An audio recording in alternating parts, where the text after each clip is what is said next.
Minha avó só conta histórias.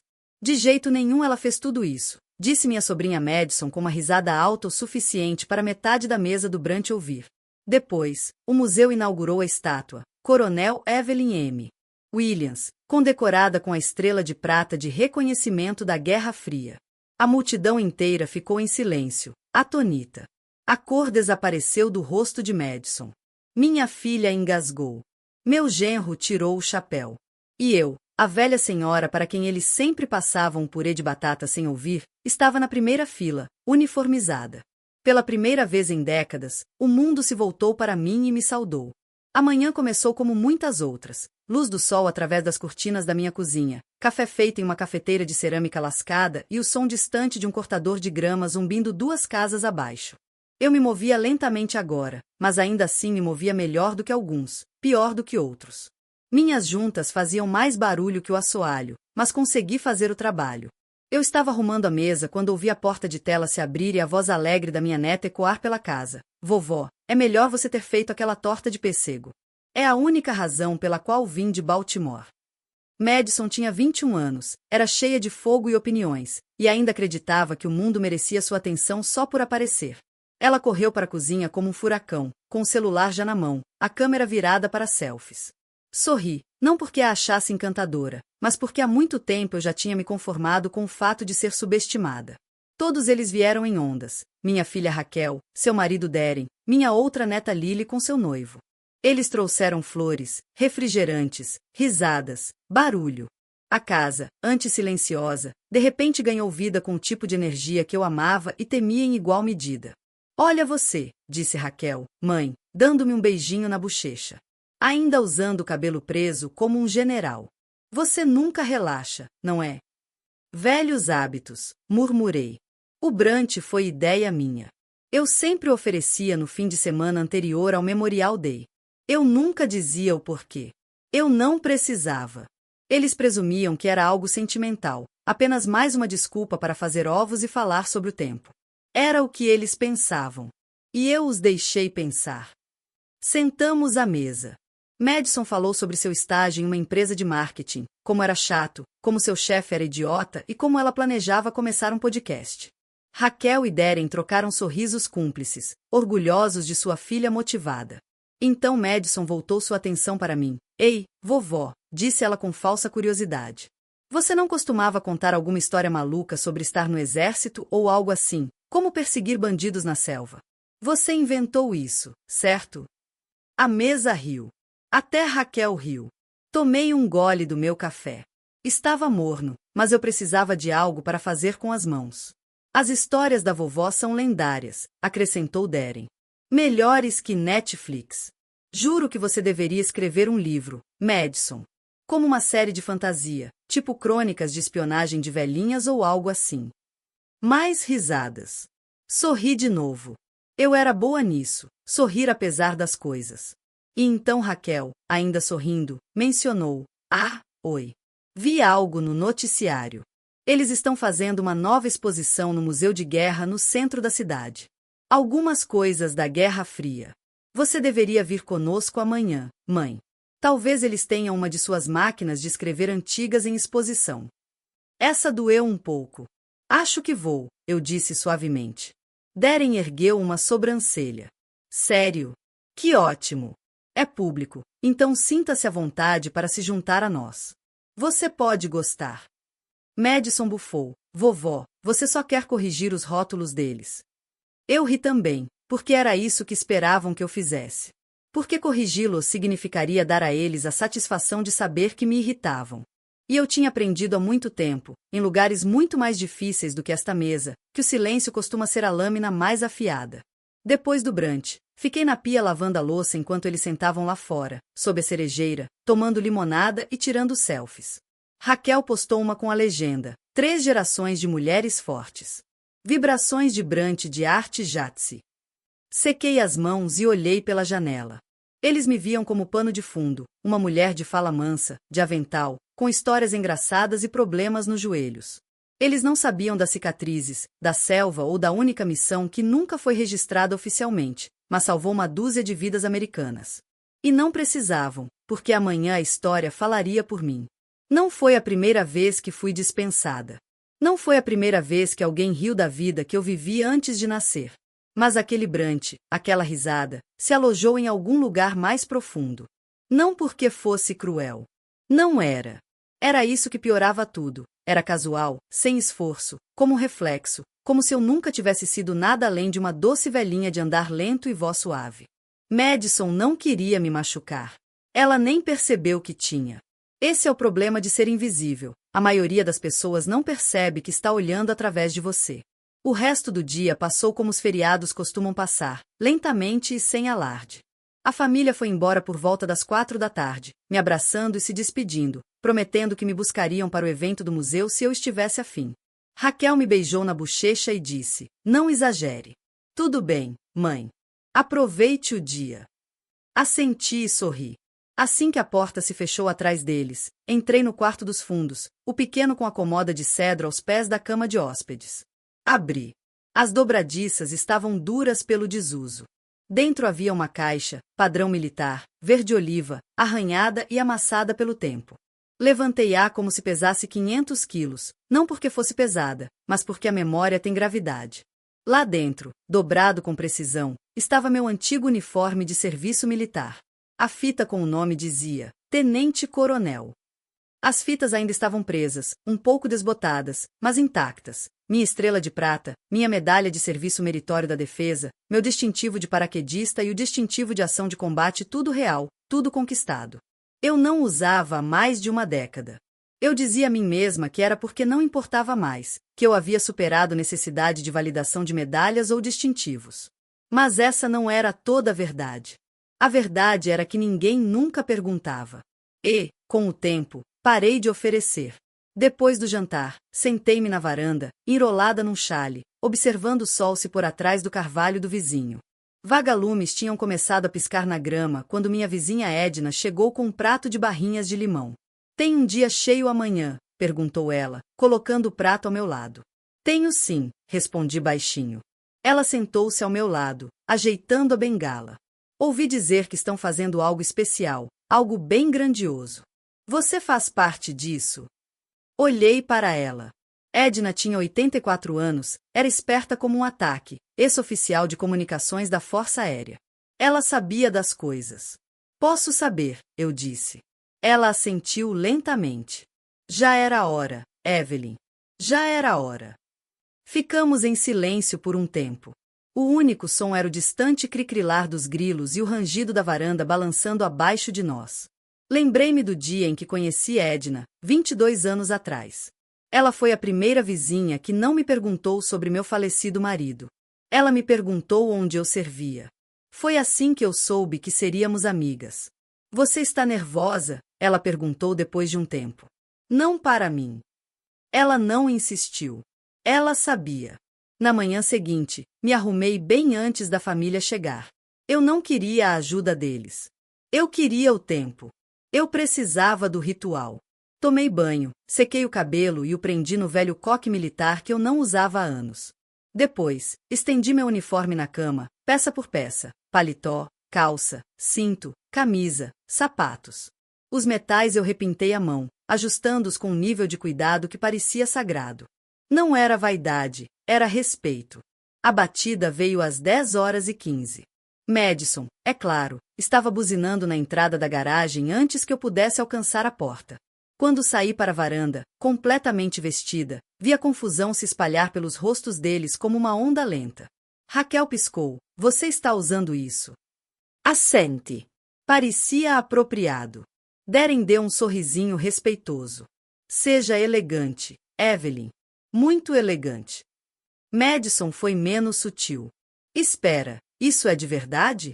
Tipo, não é uma fantasia?" Não respondi, apenas sorri e entrei no banco de trás. Quando o carro se afastou do meio-fio, Madison me encarou pelo retrovisor. "Sem querer ofender, vovó, mas nunca te vi usando isso. Pensei que talvez você estivesse numa administração." "Eu estava no Recon", eu disse, olhando pela janela. América Central, de 1984 a 1988. O silêncio que se seguiu foi denso o suficiente para cortar. O resto da viagem foi tranquilo. Chegamos ao museu alguns minutos antes do início do evento. Havia uma multidão reunindo veteranos com jaquetas cobertas de remendos, políticos locais, repórteres, até mesmo uma pequena guarda de honra em uniformes azuis. Bandeiras tremulavam ao vento, banda de metais se aquecendo ao longe. Raquel se inclinou para mim, sussurrando como alguém entrando furtivamente em um cinema sem ingresso. Isso parece grande. É, eu disse. Passamos por uma longa faixa pendurada acima da entrada, a fachada esquecida, heróis anônimos da Guerra Fria. Abaixo dela, envolta em tecido preto, estava uma estátua em tamanho real, ainda escondida da vista. Uma placa com seu nome estava coberta por uma cortina simples de veludo. E eu observei minha neta encará-la completamente, sem saber que todo o meu entendimento sobre mim estava prestes a ser reescrito em bronze e pedra. Antes de ser avó, eu era especialista Evelyn M. Williams, 2º Batalhão de Reconhecimento, designada a uma força-tarefa conjunta que operava fora da rede na América Central. Eu tinha 25 anos e nunca fui subestimada. Isso começou mais tarde, em 1978. Entrar para o exército não era exatamente incentivado para mulheres que não pertenciam aos meus círculos. Meu pai era fazendeiro, minha mãe achava que o lugar de uma mulher era no banco da igreja ou na cozinha. Mas depois da faculdade, primeiro eu me sustentei. Muito obrigada. Me alistei mesmo assim. O treinamento básico foi um inferno, mas eu consegui. Depois veio a seleção. No briefing, ninguém esquecia: você não existe aqui. Se quer elogios, junte-se ao pelotão de desfile. Se quer servir, siga ordens e nunca faça perguntas. Eu não queria elogios, eu queria propósito. Em 1983, eu era fluente em 3 dialetos de espanhol, treinada em comunicações criptografadas e táticas de pequenas unidades. Já havia sido mobilizada 3 vezes, uma como agente de ligação em Honduras e 2 vezes na Nicarágua. Sempre oficialmente independente, sempre extraoficialmente no meio de algo maior do que eu tinha permissão para admitir. A selva era implacável, mosquitos, calor, lama que podia sugar suas botas. Mas a pior parte era o silêncio, porque silêncio não era apenas ausência de som, era o espaço onde as emboscadas aconteciam. Lembro-me de uma missão em particular. Em julho de 1985, a inteligência disse que uma pequena equipe médica americana havia desaparecido perto da fronteira com Honduras. Havia rumores de milícias locais e conversas não confirmadas sobre mercenários estrangeiros. A CIA queria negação plausível, então enviaram fantasmas. Nós caminhamos 3 dias por um terreno tão denso que tivemos de cortar cada passo com um facão. Dormíamos em turnos, 8 barras de proteína com gosto de giz. Eu carregava o pacote de comunicação e os códigos de criptografia nas costas. Quanto mais nos aproximávamos, mais eu sentia a inconsistência no ar. Já estava no país há tempo suficiente para confiar naquele instinto. Estávamos sendo observados. Encontramos o complexo na 4ª noite. Os médicos estavam vivos, 2 feridos, um desaparecido. O plano era extração ao amanhecer, mas algo não parecia certo. Fiquei acordada monitorando interceptações e padrões de frequência. Por volta das 3 da manhã, captei algo. Um pico em um canal estreito, código enterrado, equipamento russo. Não eram milícias locais, eram contratados e estavam chegando. Desobedeci às ordens, acordei a equipe, movemos os feridos e usei uma frequência direcional para enviar um código de socorro por meio de um link de satélite. Foi um tiro no escuro, mas funcionou. Um helicóptero sem identificação pousou na zona de extração ZO417. 12 vidas foram salvas, mas o relatório arquivado em Washington foi higienizado. Meu nome foi apagado, o heroísmo atribuído à equipe. Recebi apenas uma carta de homenagem em um envelope lacrado. Sem alarde, sem estátua, sem desfile. Não me importei, porque aquelas 12 pessoas médicos, enfermeiros, tradutores estavam vivas. Isso foi o suficiente. Pelo menos era, até que o silêncio me seguiu para casa. Quando deixei o exército em 1990, tentei retornar à vida civil. Consegui um emprego como analista governamental, casei-me com um homem gentil, que morreu de ataque cardíaco 5 anos depois. Então veio Raquel, depois netos, brunches, reuniões de pais e mestres, festas de aniversário e, aos poucos, o mundo esqueceu. O uniforme ficou no baú, as medalhas na caixa. Meu nome verdadeiro desapareceu atrás do nome mais suave que me deram, vovó. No começo foi doce, depois tornou-se tudo o que eu era. As histórias que contei sobre as selvas, as extrações, as sombras, foram rebatizadas como fábulas. Lá vai a vovó de novo, Madison dizia, contando suas histórias do exército como contos de fadas para dormir. E eu deixei. Sorri e deixei, porque algumas histórias são mais fáceis de ouvir quando você não precisa acreditar nelas. Mas nunca esqueci quem eu era, apenas parei de esperar que alguém se lembrasse. Quando o museu me ligou há um mês, quase deixei o telefone cair. Um homem chamado Cole Davis, aposentado, ex-comandante de missão, estava caçando registros antigos. A Operação Agulha em Ber finalmente havia sido desclassificada. Meu nome estava no registro original do comunicador de campo. Ele localizou a carta de recomendação, agora totalmente sem cortes. Ele me disse, já deveria ter sido feito há muito tempo. Estamos adicionando você ao Hall da Fama, com exibição completa, aparência de bronze e tudo. Evelyn, você salvou vidas. É hora de as pessoas saberem. Lembro-me de ficar sentada na varanda por quase uma hora depois daquele telefonema, olhando para o sol poente sem saber se sentia orgulho ou tristeza. Orgulho por minha história finalmente estar sendo contada, tristeza por ter levado 40 anos para que alguém se importasse. Mas eu disse sim. E agora, parada no saguão do museu, cercada por estranhos e familiares, esperando a cortina subir, eu não estava apenas relembrando meu passado, eu estava reivindicando. Aprendi que reconhecimento não se trata apenas de medalhas ou desfiles, mas de ser lembrada da maneira que você merece, não da forma como os outros preferem.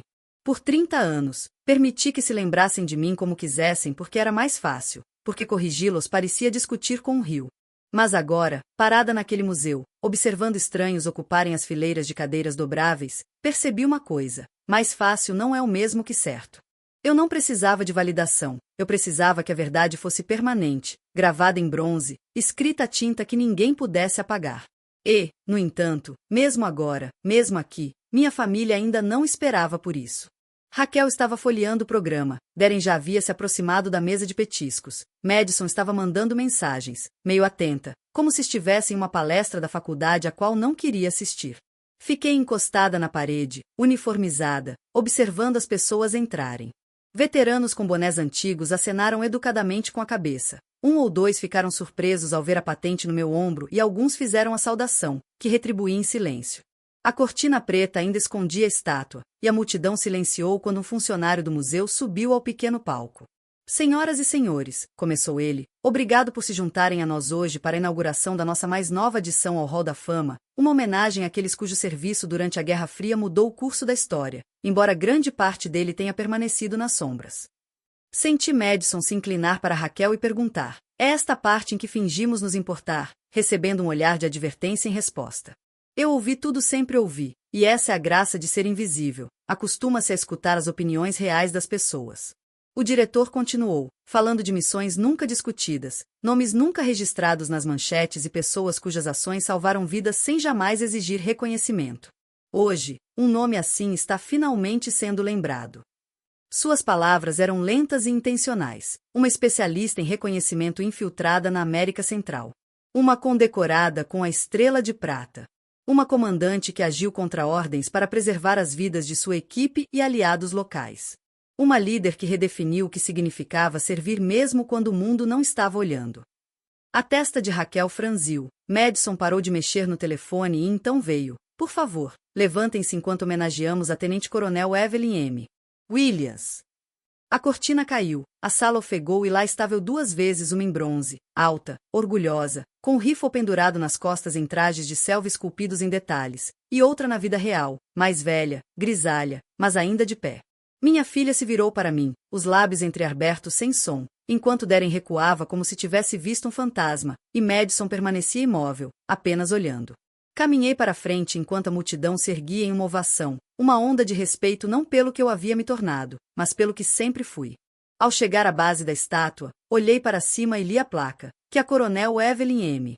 Williams, oficial de reconhecimento da Guerra Fria, 1978-1990, Estrela de Prata por valor, Operação Inverneedly. Nas sombras, ela liderava com luz uma frase do meu antigo comandante que eu não ouvia há anos. O diretor do museu me convidou ao microfone, mas não falei de imediato. Observei a multidão, veteranos, estudantes, oficiais, civis, e na segunda fila, minha família, ainda sentada, ainda processando. Quando comecei, me disseram que os verdadeiros heróis não precisam de reconhecimento, que nossa recompensa é saber que fizemos a coisa certa. E isso é verdade, disse, arrancando risadas suaves. Mas o problema de ser esquecido é que, às vezes, as pessoas escrevem sua história por você, simplificam, deixam as bordas opacas e transformam sua verdade em conto de fadas porque é mais confortável assim. Olhei diretamente para a segunda fila. Contei histórias durante anos, e elas eram reais, cada palavra, e disse isso não para me gabar, mas porque algumas histórias importam, especialmente aquelas em que ninguém acreditou. Dei um passo para trás. Os aplausos começaram tímidos, cresceram e viraram um rugido. Pessoas formaram fila para apertar minha mão, estranhos com lágrimas nos olhos, veteranos que simplesmente diziam obrigado, senhora. Um senhor idoso com um cap da marinha segurou minha mão e sussurrou, ouvi falar da Needle. Nunca soube que era você, nem ninguém a quem eu quisesse contar. Mas agora sabiam, até mesmo aqueles que se esqueceram de mim estando ao meu lado. Raquel, Darren e Madison não se aproximaram de imediato. Ficaram na beira do salão, meio protegidos por uma mesa de buffet com mini sanduíches e café morno, como se, parados tempo suficiente, o mundo voltasse a ser como antes da cortina cair, mas não voltaria. Permaneci perto da estátua, ainda de uniforme, recebendo cumprimentos, até que um rosto familiar surgiu, o Coronel Davis, mais grisalho, mas com postura impecável. Aperto de mão firme, olhar penetrante, disse com um leve sorriso, ainda odeia museus? Ao que respondi, ainda odeio mais discursos do que museus. Ele riu, você se saiu muito bem. Conversamos sobre a operação, o trabalho e os anos não reconhecidos. Então perguntou, elas estão aqui? Segui seu olhar até minha filha e minha neta, rígidas e pálidas. Estão, respondi. Ótimo, deveriam estar, disse, entregando-me um envelope. Há um painel no próximo mês em Washington sobre mulheres em operações de inteligência e reconhecimento. Querem que você fale em Langley. Repeti Langley e ele explicou. Eles finalmente estão dizendo a verdade. Achei que você poderia ajudar a moldar como ela será contada. Guardei o envelope no bolso. Raquel então se aproximou sozinha, com os ombros tensos, dizendo baixinho mãe, e por um instante vi em seus olhos um medo antigo não de mim, mas de ter perdido algo vital. Eu não sabia, disse ela. Eu sei, respondi. Madison veio em seguida, braços cruzados com força. Desculpe, vovó. Eu só pensei e parou. Assenti. Você achou que eu era apenas histórias. Ela concordou. Sabe por que te contei essas histórias? Porque são a única maneira de lembrarmos das pessoas que a história deixa para trás, e por muito tempo achei que seria uma delas.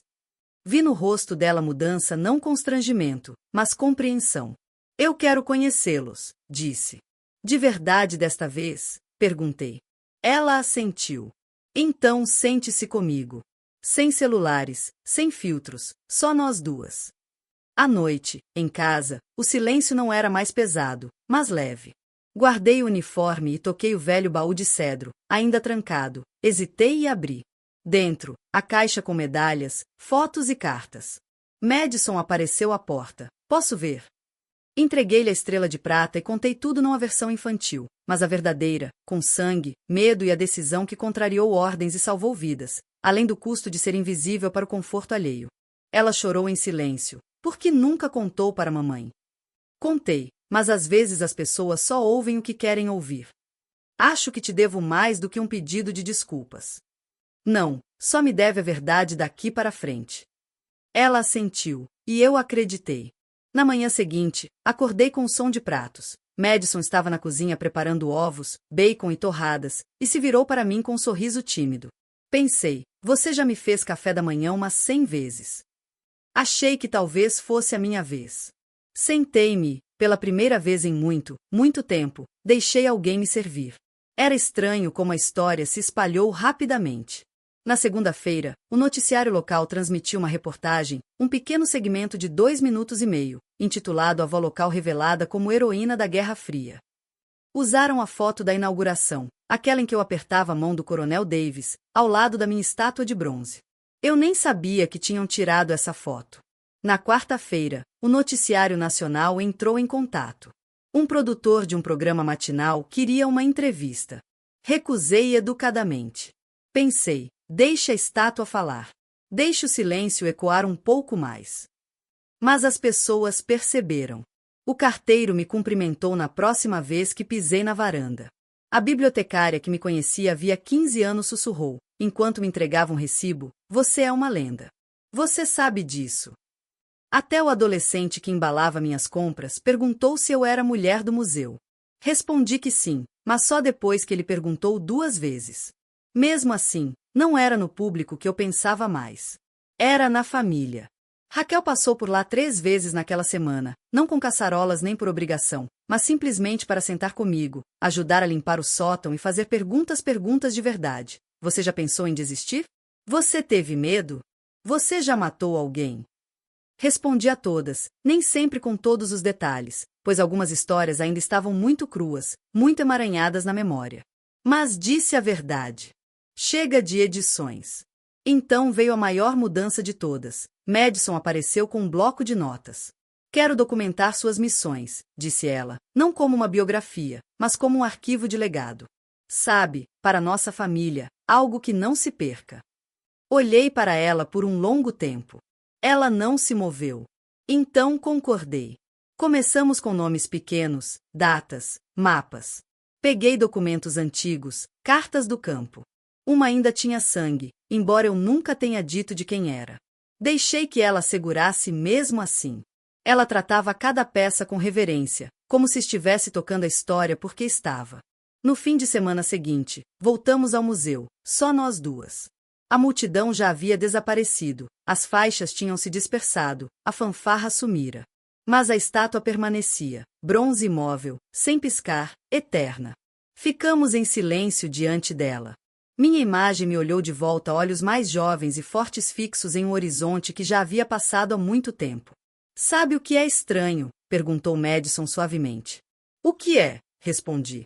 "Você se parece mais com você agora do que nunca." No começo, não entendi. Então compreendi. Todos esses anos, deixei-me tornar menor, mais suave, mais fácil de digerir. Mas agora, com a verdade revelada ao mundo, sentia-me mais plena, mais verdadeira e, aparentemente, isso transparecia.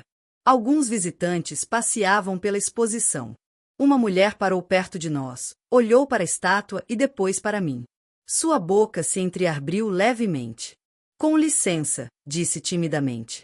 "Você é?" "Assente." "Meu Deus", disse ela. "Eu li sobre você." Madison deu um passo à frente, orgulhosa como nunca. "Ela é minha avó." A mulher piscou. "Uau, uau mesmo. Obrigada." Assentimos educadamente e a vimos se afastar. Então Madison se virou para mim. "Posso te perguntar uma coisa estranha?" "Vá em frente." "Se você pudesse voltar a ser apenas avó, sem estátua, sem medalhas, sem atenção, você faria isso?" Pensei sobre isso, pensei mesmo, e então disse: "Eu nunca deixei de ser avó. Eu simplesmente parei de ser invisível."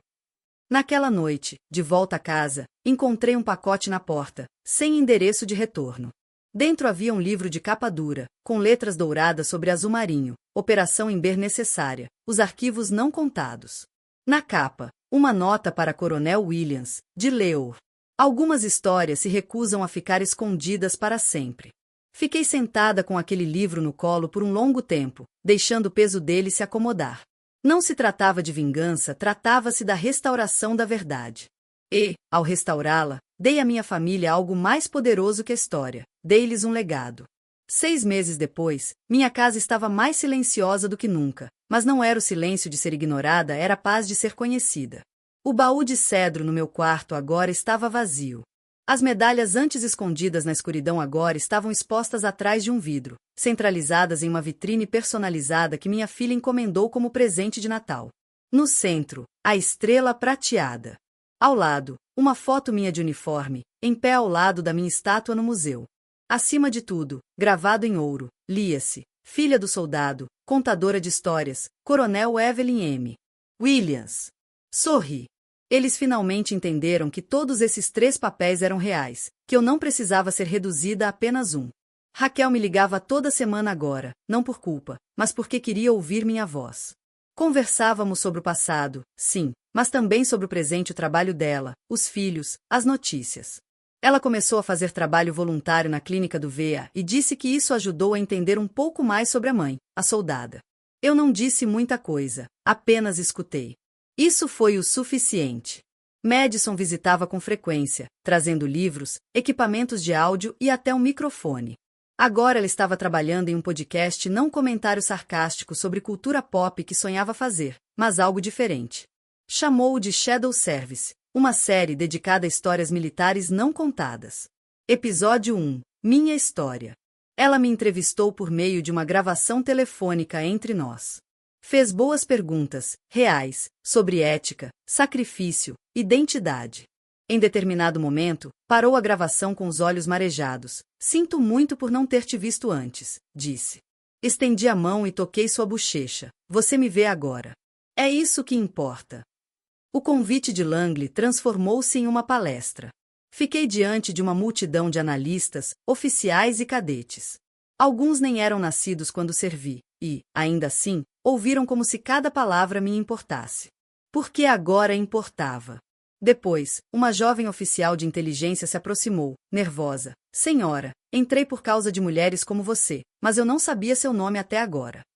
Sorri para ela. Está tudo bem. Agora você sabe. E isso me pareceu um legado. No Memorial Day, voltamos ao museu todos nós, a família inteira. Lily trouxe o noivo. Darren usava uma gravata de verdade.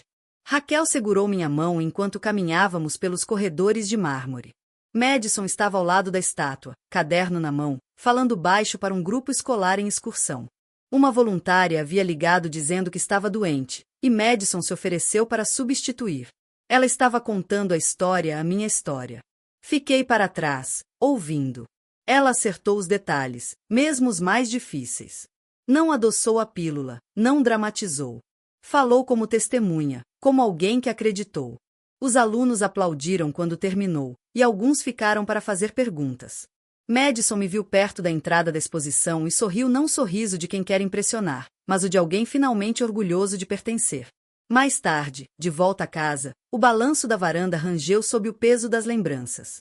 Madison sentou-se ao meu lado, com os joelhos dobrados contra o peito. Sabe, disse ela, durante a maior parte da minha vida, pensei que você fosse apenas doce, como uma avó de biscoitos, alguém que sorria muito e dobrava guardanapos em leques. Eu também era, respondi. Você não precisa escolher. Ela riu. Eu entendo agora. O sol se punha, espalhando um ouro suave pelo quintal. Ela me olhou, de repente séria. Quando você morrer começou, mas se conteve. Desculpe. Quero dizer, como naquela vez. O que você quer que as pessoas lembrem? Não respondi de imediato. Então disse que nunca menti, que disse a verdade mesmo quando ninguém acreditou e que amei minha família mesmo quando não me entendiam. Ela assentiu lentamente. Vou garantir que eles entendam. Apertei a mão dela. Eu sei que você vai. Tantas pessoas vão para o túmulo com seus nomes enterrados sob a poeira, escondidos atrás da versão de outra pessoa sobre quem eram. Eu quase fui uma delas, mas vivi o suficiente para recuperar o meu. Talvez essa seja a verdadeira vitória, não as medalhas, não a estátua, mas a expressão no rosto da minha neta quando ela percebeu que as histórias não eram histórias, eram história. A história dela. E agora sobreviverão a nós duas. Se você já foi subestimada, se alguém já lhe disse, é só a avó, só uma professora, só um nome em um arquivo, então já conhece o poder de ser vista verdadeiramente vista por quem você é. Que a Coronel Evelyn Williams nos lembre de que força silenciosa não significa silêncio, e que, às vezes, os maiores legados são aqueles escondidos à vista de todos, esperando para serem reconhecidos.